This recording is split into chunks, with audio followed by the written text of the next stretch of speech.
Hey, what's up everyone? Welcome back to another video.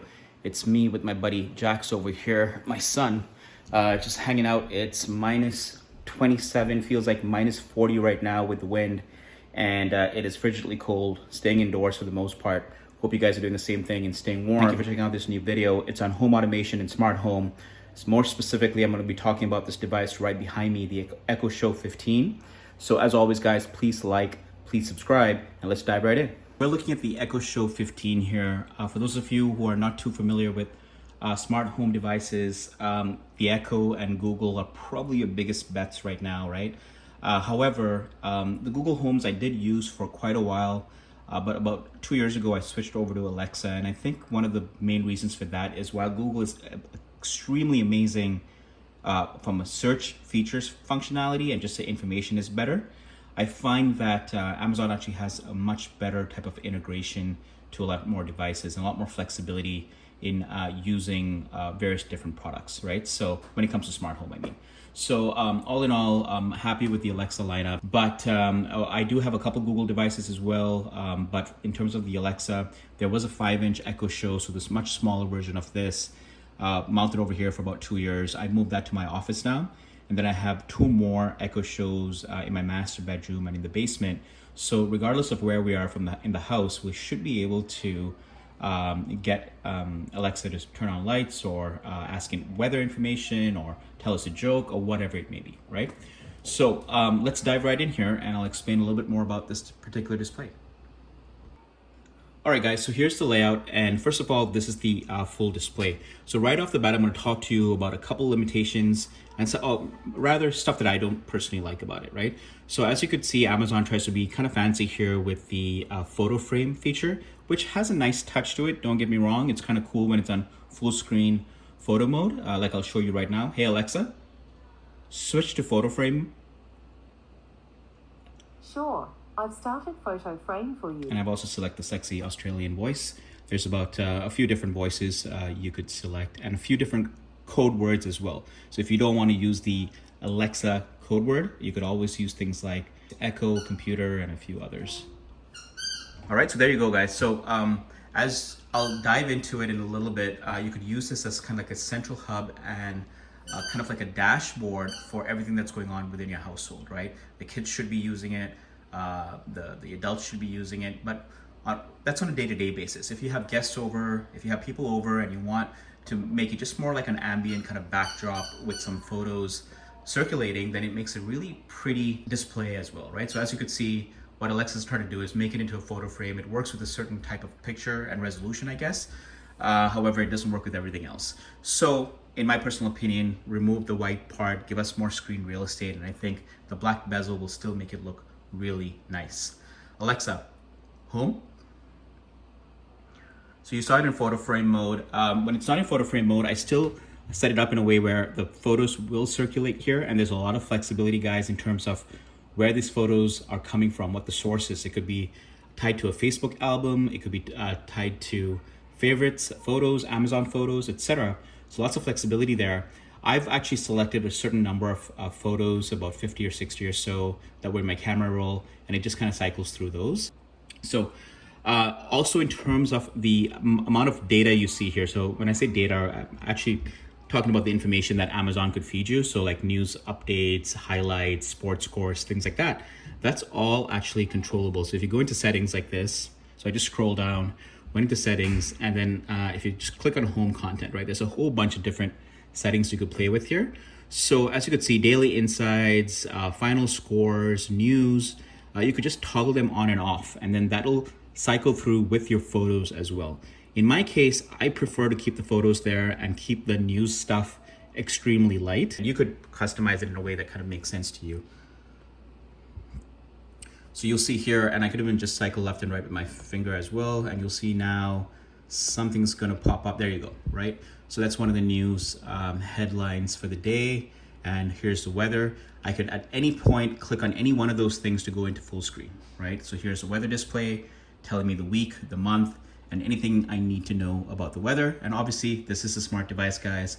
You could also ask this information directly by saying, hey Alexa, what's the temperature? Right now, it's minus 23 degrees Celsius. Tonight, expect a low of minus 23 degrees. Right? Super intuitive, super cool, and super fun as well. So let's talk about the widgets now on the right-hand section of the screen, okay? So this is somewhat customizable, and you could personalize them in a way that makes sense to you and your family. So if I just scroll to the left there, like you saw me doing, I'm gonna click on widget gallery, okay? I'll talk about a couple more limitations here as well. While there's some pretty cool out-of-the-box widgets here, I would love to see Amazon open this up to third-party developers.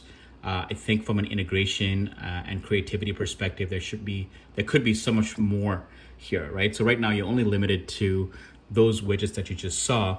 I could also rearrange widgets like this, right? So if I don't want my smart home thing to be here, I could pull it over here. I could resize this as well. So let's talk about each widget that I've personally selected. So here we have our basically calendar of events. This is very important, especially if you have a young family with a bunch of stuff that's happening, sports games, parent-teacher interviews, friends' birthdays, people coming over, you name it, right?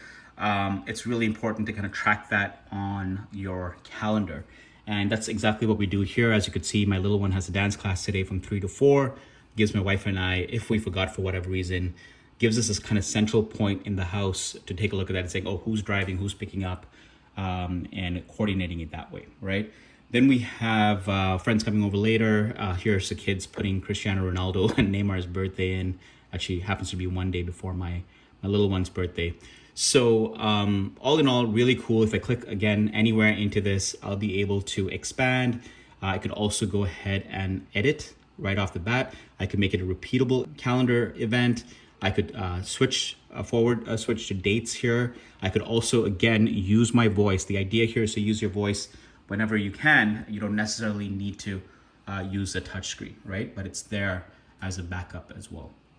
I would say 99% of the time, we're using our voice to communicate with this device, okay?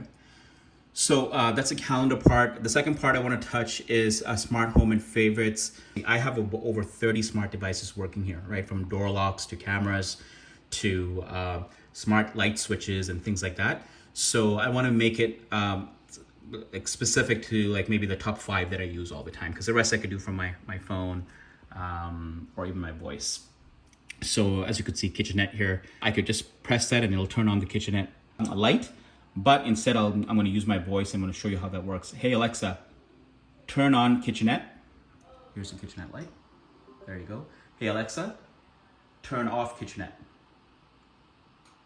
Okay. So pretty cool. And like I mentioned, you could toggle on and off here as well. Smart thermostat. So I'm using the Misa for an electric heater. Hey, Alexa, set kitchen Misa to 21 degrees. The heat set to 21. So you'll see that, again, using your voice, you'll be able to control anything from anywhere in the house, right? Hey, Alexa, turn on kitchen blinds. Right? So everything's automated, guys. And again, regardless of where there's about 4 devices around the house, I'll be able to do it from anywhere in the house, okay? It's all strategically placed. What else? So lots of stuff there. Let's talk security for a moment now. You saw some of this home automation in terms of light controls and blinds controls. Let's talk a little bit more about security. All right, so in terms of security, there's a few different things here, which is really cool. The first part is this particular display could actually double up as a security camera on its own. So regardless of where it is in your house, you'll be able to use this camera. So right now I have it turned off. If you turn this camera, there's a manual button here. You keep the camera on. At that point, it lets the app know that you could basically access that camera, look at the any area of your house that this display is facing towards, right? So in that sense, if you have kids at home and you want to make sure that they came home at a certain time, or they're okay, or if you leave a little buddy at home like this guy here, and you just want to check on him once in a while, you could use your device from your Alexa app to do that. Okay, so that's cool. That's the first piece of security I want to touch on. Things like cameras. So I have a Ring doorbell and I have 3 Blink cameras. Ring and Blink are both Amazon companies. So again, talking from an integration standpoint, pretty seamless. I could just say something like, hey, Alexa, show front door. Okay. All right, so it's going to go ahead, connect to Ring, and it's going to show me. So there it is, live and direct. That's my front door right now, looking at the outside of the house. Hey Alexa, home. You could also minimize the display here if you just want it kind of running on the corner. You could do that as well, just like you see here, right? So you saw a little bit of clunkiness there, guys. It took a little time to load, but all in all, you know, it doesn't really bother me. It's pretty quick, pretty seamless in terms of user experience. All right, so we spoke about home automation. I'm going to talk about the two different other things I've added here in terms of widgets: the to-do list and the shopping list. Shopping list, guys, super straightforward. If there's certain things that you want to add on your shopping list, you go ahead and voice them in. And then from your Alexa app, if you're at the grocery store or Walmart or whatever, you'll be able to see the shopping list and check them off as you buy them, right? That's pretty cool. And you just use your voice to add them on. To-do list, as you could see, you could just, whatever you want to kind of stay on top of mind, you put it into the to-do list and just check them off. Again, I could click on any one of these and then with my finger, I'll be able to X them off in terms of this is already done or this needs to be done, right? So I did get a parking ticket, which is a speeding ticket rather, the other day. Clocked me at like 60 in a 40 zone, which sucks. And then on top of that, I was in my Tesla and the cop asked me to go and check out my tints, which were basically not at the limit, legal limit. So I had to actually remove my tints and go get it tested. It was a freaking fiasco. Anyway, one last thing I wanted to talk to you about was the Fire TV integration. So if I was to click here, or you could simply scroll down and access Fire TV right over here. So Fire TV, really cool integration. It's very recent to the Echo Show lineup.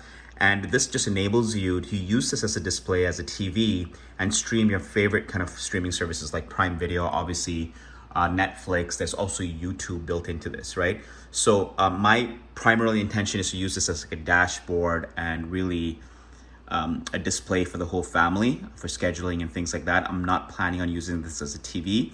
Also, given the location, my main TV is right over there. So even if we're having breakfast in the kitchen, we just look over and we're able to use the main TV. But for those of you who are planning to use this device, perhaps on a nightstand, you'll have to get another bracket for that, by the way, or a stand rather. It doesn't come in the box. But if you want to keep it tabletop on a nightstand or another table where you do want to use it as a display, this is really cool, super intuitive, very well designed, and you'll be able to kind of browse your favorite kind of TV shows and movies and stuff using Fire TV. So I think that kind of sums it up pretty well. And you could also obviously use this as a display for YouTube, as mentioned. Hey Alexa, play YUL Guy on YouTube. Getting that from... Yeah, there you go. Well guys, I hope you like this video, and if you do have any questions about this device, if you're using it different ways, if you have tips or tricks, please leave it in the comments. And looking forward to hearing from you guys. Always like, and if you haven't subscribed already to my channel, please subscribe. A lot more content coming up.